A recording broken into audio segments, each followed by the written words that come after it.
एक राम दशरथ का बेटा, एक राम घट घट में बैठा, एक राम का सकल पसारा, एक राम त्रिभुवन से नारा। तीन राम को सब कोई ध्यावे, चतुर्धाम का मर्म न पावे। चौथा छड़ी जो पंचम धावे, कही कबीर सो हम पर आवे। एक राम दशरथ का बेटा, जिसको हर कोई जानता है, जिनकी हम पूजा करते हैं, जो धनुर्धारी हैं, जो दशरथ के बेटे हैं।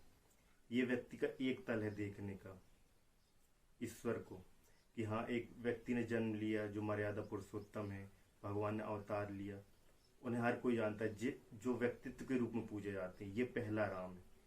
ये छोटी चेतना का व्यक्ति जो है ईश्वर को सिर्फ उस रूप में देख पाता है कि एक राम। तो यहाँ कबीर कह रहे हैं एक राम दशरथ का बेटा। तो जो राम है, जो पुरुषोत्तम राम है, जो धनुर्धारी राम है, जो सीता के पति है, उन राम को हर कोई पूजता है। जब व्यक्ति पूजा करने जाता है, जब कोई व्यक्ति मंदिर में जाता है, तो उन्हीं राम की पूजा करता है। परंतु एक राम और है, जहाँ पे यहाँ कबीर कह रहे हैं, जो कबीर का संदेश है। कबीर दूसरी पंक्ति में कह रहे हैं एक राम घट घट में बैठा। अब यहाँ किस राम की बात कर रहे हैं कबीर? एक राम घट घट में बैठा, जो हर व्यक्ति के चेतना रूप में विद्यमान है, जो हर व्यक्ति में, जो आत्मा रूप में विद्यमान है, उस राम की बात कही जा रही। ये दूसरा तल है देखने का ईश्वर को। जो महापुरुष रहे हैं, हमारे संत महापुरुष रहे हैं, जो हमारे हर धर्मों में हुए हैं, जो जिनने उस ईश्वर को जानने की कोशिश की है, जिन लोगों ने, उसने जब अपनी चेतना का स्तर बढ़ाया, जब वो द्वितीय स्तर पर पहुंचे, तो उन्होंने अपने आत्मा रूप में ईश्वर को प्राप्त किया। आत्मा रूप में समझा कि नहीं, हर व्यक्ति पे ईश्वर विद्यमान है, आत्मा रूप में विद्यमान है। उस ईश्वर को यहाँ कबीर कह रहा है कि एक राम घट घट में बैठा। मतलब कि जो हर जीव जंतु में आत्मा रूप में विद्यमान है, जो हर व्यक्ति में चेतना रूप में विद्यमान है। इसलिए तुलसीदास जी ने लिखा है कविता में, अपनी रामचरितमानस में, कि उन्होंने कहा है सिया राम मैं सब जग जानी। मैंने हर व्यक्ति में, मेरे को सिया राम दिखाई देते हैं। ये दूसरा तल है देखने का ईश्वर को। हम जब तुलसी बोल रहे हैं कि सिया राम सिर्फ उनकी आराधना करें, पर अपने अंतरामन की जो स्थिति का जो वो खान कर रहे हैं, जब उस स्तर पे जब तुलसीदास जी पहुंचे, तब उन्होंने उस उतनी बड़ी रचना, उतने बड़े काव्य महाकाव्य का उन्होंने रचना की। तो वो कह रहे हैं कि एक राम में सब जग जानी, सिया राम में सब जग जानी। मतलब मैं सिया राम, मुझे हर जगह सिया राम दिखाई देते हैं। मुझे हर जगह राम और सिया, हर व्यक्ति में मुझे सिया राम, हर जीव जंतु में सिया राम दिखाई दे रहे हैं। मतलब वो व्यक्ति हर इंसान में, हर जीव में जब भगवान को देख रहा है, ये है संतों की स्थिति होती है, संतों की देखने की दृष्टि होती है। ये दूसरा तल है। फिर यहाँ कबीर कह रहे हैं कि एक राम का सकल पसारा। तो ये और ऊंचे तल का व्यक्ति कह सकता है, और ऊंचे तल में पहुंचा हुआ व्यक्ति कह सकता है एक राम का सकल पसारा। मतलब उस ईश्वर की बात कर रही, जो जहां तक भी मटेरियल वर्ल्ड है, जो कुछ भी पदार्थ है, पदार्थ रूप में है, मटेरियल है, उस ब्रह्मांड की बात करें जिसे हम ब्रह्मा कहते हैं। मटेरियल वर्ल्ड जो कुछ भी फैला हुआ है, उसकी बात हुई सकल पसारा। मतलब जो भी मटेरियल वर्ल्ड है, जो दिखाई दे रहा है, जहां तक भी इसकी क्षमता है, उसको ईश्वर रूप में देखना, अर्थात प्रकृति को ईश्वर रूप में देखना। प्रकृति जहां तक फैली हुई है, तो उसे ईश्वर रूप में देखना। एक राम का सकल पसारा, और फिर एक राम त्रिभुवन से नारा। जब यहाँ कह रहे हैं कबीर एक राम त्रिभुवन से, एक राम का सकल पसारा, जो कि मटेरियल वर्ल्ड है, जो मटेरियल पदार्थ रूप में विद्यमान है, वो है ईश्वर। वो भी ईश्वर का अंश है, वो भी ईश्वर का पार्ट है। फिर इसके आगे जब पहुंचते हैं तो एक राम त्रिभुवन से नारा। मतलब कि जो ब्रह्मांड है, मटेरियल वर्ल्ड है, तो ऐसे बहुत ब्रह्मांड है, मल्टीवर्स की थ्योरी है, बहुत से ब्रह्मांड है। उन ब्रह्मांडों के ऊपर जो त्रिभुवन से नारा, उनके ऊपर जिस ईश्वर की बात कही जा रही है, उनके ऊपर जो ईश्वर रूप में विद्यमान है, वो दूसरा तल देखने के, जो त्रिभुवन से नारा वो है। फिर चतुर्थ राम को तीन राम को सब कोई धावे, चतुर्थ राम को मर्म न पावे। तो यहां तक तो ज्यादातर लोग पहुंच जाते हैं। एक राम दशरथ का बेटा, हर ज्यादातर लोग, ज्यादातर जो जनसंख्या है, जो आबादी है, वो हर कोई जानता है कि उस राम को हर कोई जानता, मतलब उस चेतना के स्तर से हर हर इंसान, हर कोई है। सेकेंड जो है, एक राम घट घट में बैठा, अर्थात अपने को आत्मा रूप में जो ईश्वर को देख रहा है, ये दूसरे तल में आत्मज्ञानी तक, यहाँ तक हर कोई जानता है। तीसरा जो है तल है, जो मटेरियल वर्ल्ड है, इसको भी अनुभव कर पाते हैं ज्यादातर लोग, पर यहाँ फिर तीन राम को सब कोई ध्यावे, चतुर राम को मन न पावे, मतलब चौथे राम का को जो है नहीं जान पाते लोग ज्यादातर।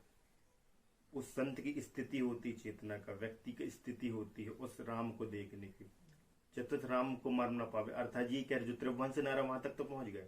चतुर्थ राम को मर न पावे, मतलब एक ईश्वर वो भी है जिसको अपन ने देखा नहीं है, सिर्फ अनुभव करते हैं। अनुभव रूप में आत्मा जिसे अनुभव करती है, ब्रह्म रूप में जो संत समाधि के अवस्था में जिस ईश्वर को अनुभव करते हैं, वो ईश्वर है। और चतुर्थ छोड़ जो पंचम धावे, कहे कबीर सोम पर आवे। इसके बाद भी जो एक अलग स्थिति, यहां तक हर व्यक्ति पहुंच चुका है, फिर इसके आगे जो पहुंचने वाला है, इसके आगे जो देख पा रहा है उस ईश्वर को, जो इसके आगे की तलाश में, उसको कबीर कह रहे कि उनको मेरा निमंत्रण है, वो मेरे पास आए। क्योंकि जब कबीर बात कर रहे हैं तो उस अवस्था की बात कर रहे हैं, उसको समझने वाला लोग, व्यक्ति भी मौजूद होने चाहिए।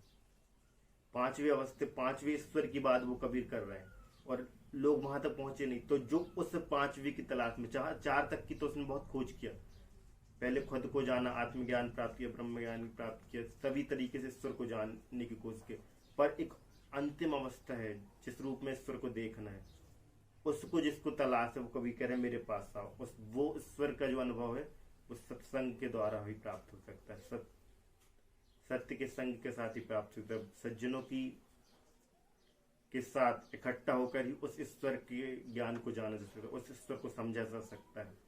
उसको समझना इतना आसान नहीं है।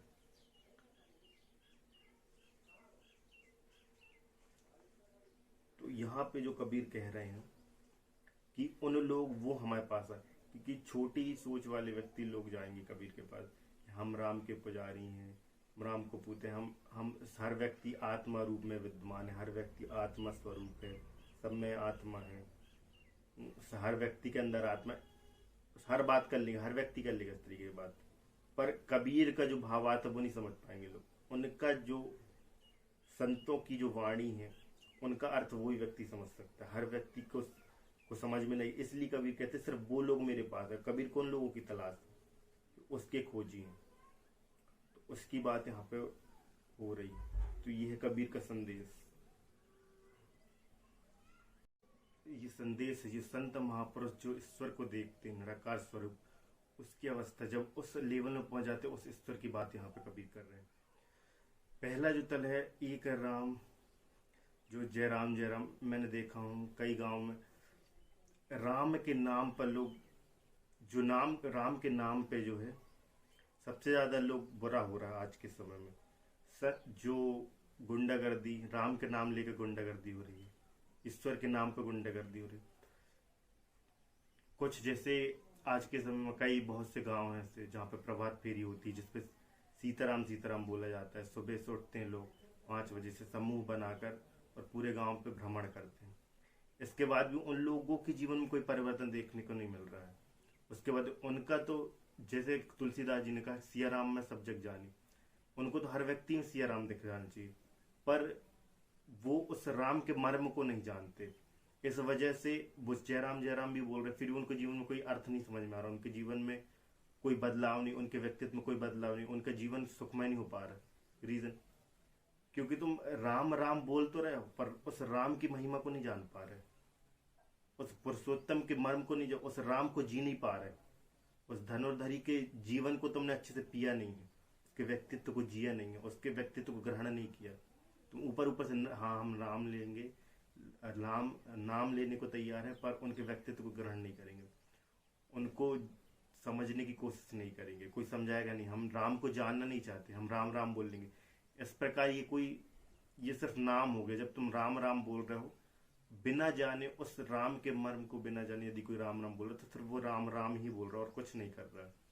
वो सिर्फ एक इंसान का नाम ले रहा है, समझ लो। जैसे मेरा नाम अंकित है, किसी का नाम विकास है, तो वो विकास, समझ लो कोई विकास विकास बोल रहा है, एक व्यक्ति का नाम हो गया। जब वो राम राम बोल रहे तो वो व्यक्ति का। पर जब पूरे भाव भंगिमा के साथ, पूरे पूरे हाथोत्साह के साथ कि हाँ हम उस राम को जानने के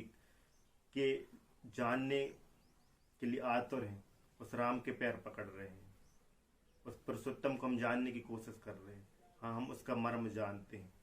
जब कोई संत राम राम बोलता है तो उसके राम राम में बहुत अंतर है। और जब कोई आम व्यक्ति राम राम बोलता है, चाहे वो लाखों बार बोले, वो समझ लो एक इंसान का नाम ले रहा, उसका कोई अर्थ नहीं रह गया। पर एक संत, एक ज्ञानी पुरुष, एक जानने वाला, उस ईश्वर के मर्म को जानने वाला व्यक्ति जब राम राम बोल रहा है तो उसका 2 बार राम राम रहना भी बहुत कल्याणकारी है, क्योंकि वो उस ईश्वर को समझ रहा है, उसको समझने की कोशिश कर रहा है, उसके मर्म को जानता है।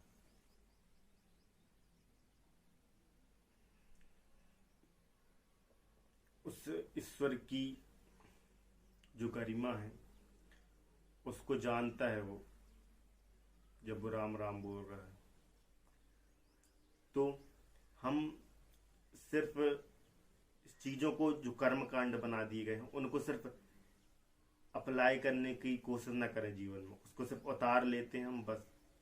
उसके पीछे रीजन क्या है, उसके पीछे साइंस क्या है, उसके पीछे कारण क्या है, उसको जानने की कोशिश करें, तो हमारे जीवन में क्रांति हो सकती है। सिर्फ राम राम बोलने से कुछ नहीं होगा। राम राम बोलने के साथ राम को समझना होगा, राम के व्यक्तित्व को, राम की गरिमा को जीना पड़ेगा। हम ईश्वर का नाम बोलने को तैयार हैं, पर हम उन जैसे बनने को तैयार नहीं है। हम राम राम बोल लेंगे पर राम के गुण नहीं अपनाएंगे, राम जैसा नहीं, हम रहेंगे तिरछे। राम थे सीधे, हाँ राम राम सब बोल रहा है, पर राम जैसा कोई बनना नहीं चाहता, क्योंकि उन्हें पता है राम जैसे बनेंगे तो आज के समाज में कितने पीड़ा उनको भोगना पड़ेगी। जब तुम उस नाम को ले रहे हो, उसके जैसे बनना ही नहीं चाहते, उसके व्यक्तित्व को अपने जीवन में उतारना ही नहीं चाहते, तो तुम्हारे जीवन में क्रांति कैसे होगी, आपके जीवन में बदलाव कैसे आएगा? उसका अर्थ यही है कि राम को जियो, राम जैसे बनने की कोशिश करना है, तब उस राम को पहचानो, वो राम आपके हृदय में वास करेंगे, उनका व्यक्तित्व आपके अंदर फलीभूत होगा, दिखाई पड़ेगा।